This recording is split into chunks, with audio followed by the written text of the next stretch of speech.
इमरान खान की सरकार गिरी नहीं थी बल्कि गिरवाई गई। इसकी साजिश विदेश में रची थी, लेकिन साजिश को अंजाम तक पहुंचाया पाकिस्तानी सेना ने। इमरान खान का तख्ता पलट हुआ था। इसमें कौन कौन शामिल था, देखिए इस रिपोर्ट। अमेरिका को इमरान खान की यही ललकार चुभ गई। अमेरिका को इमरान खान की यही ललकार पसंद नहीं आई।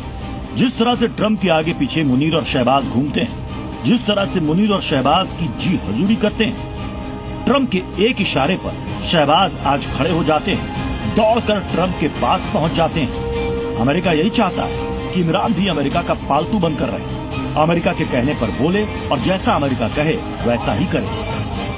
लेकिन इमरान खान ने अमेरिका की गुलामी करने से इनकार कर सबसे बड़ी गलती कर दी और इसकी कीमत इमरान खान को अपनी सत्ता गंवाकर चुकानी पड़ी। एक लीक दस्तावेज के मुताबिक इमरान को सत्ता से हटाने में अमेरिकी साजिश का खुलासा हुआ है। लीक दस्तावेज में दावा किया गया है कि पाकिस्तान के तत्कालीन अमेरिकी राजदूत और अमेरिकी विदेश विभाग के अधिकारी डोनाल्ड लू ने मिलकर इमरान को हटाने की साजिश रची थी। इसमें पाकिस्तानी फौज सीधे तौर पर शामिल थी। इसी के बाद अप्रैल 2022 में इमरान खान के खिलाफ अविश्वास प्रस्ताव लाया गया और इमरान खान अविश्वास प्रस्ताव हार गए।